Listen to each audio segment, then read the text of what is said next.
وہ گھر لیٹ آتا تھا اور اسے اس بات کا بالکل احساس نہیں تھا۔ گھر کے لوگ اسے کافی سمجھاتے تھے کہ نہیں آؤ لیٹ، لیکن وہ اپنے دوستوں کے ساتھ رات کو غیر اخلاقی ایکٹیویٹیز میں ملوث رہتا تھا۔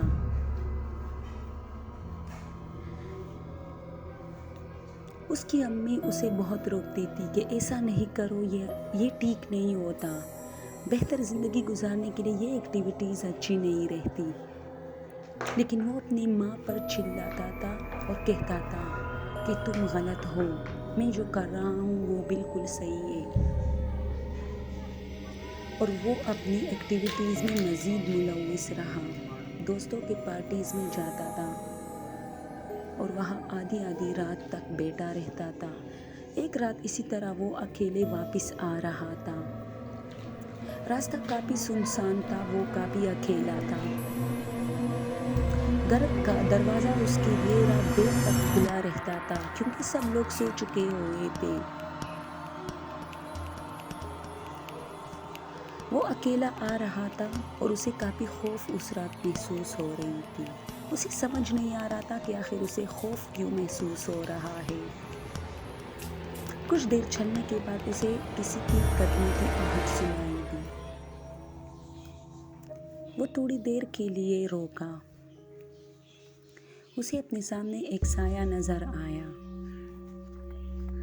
وہ سایہ اتنا کالا تھا کہ اسے کچھ نظر نہیں آ رہا تھا کہ آخر وہ کیا چیز ہے۔ وہ تھوڑا قریب گیا تو اسے وہ ایک عورت نظر آئی، یعنی جیسی وہ سایہ ایک عورت ہو۔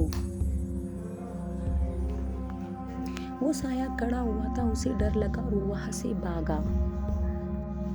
بھاگتے بھاگتے اسے کچھ چیخوں کی آوازیں آ رہی تھی۔ اسے پھر وہ سایہ سامنے نظر آیا۔ اب وہ مزید ڈر گیا تھا اور وہ مزید بھاگنے لگا۔ وہ گھر کا راستہ بھی بھاگتے بھاگتے مس کر گیا تھا اور پھر اپنے دوستوں کے حجرے میں پہنچ گیا جہاں وہ دیر تک بیٹھا رہتا تھا۔ وہاں ان کے دوست ابھی بھی بیٹھے تھے۔ انہوں نے ان سے سارا قصہ بیان کیا اور ان کو کہا کہ میرے ساتھ جاؤ میرے گھر تک۔ وہ لوگ ان کے ساتھ گھر تک آئے اور یہ اپنے گھر کے اندر داخل ہوا۔ اب اسے احساس ہوا تھا کہ وہ جو کر رہا تھا غلط تھا، اور اس نے اپنی امی سے پرومس کیا کہ وہ کبھی اسی طرح غیر اخلاقی چیزوں میں ملوث نہیں رہے گا۔ آج تک وہ کہتا ہے کہ ان چیخوں میں کچھ آوازیں میری اپنی امی کی تھی جو مجھے روک رہا تھا، جس کی وجہ سے مجھے بہت ڈر لگا تھا۔ دوستوں اگر سٹوریز پسند ہو تو پلیز چینل کو سبسکرائب کیجیے۔ Thank you so much.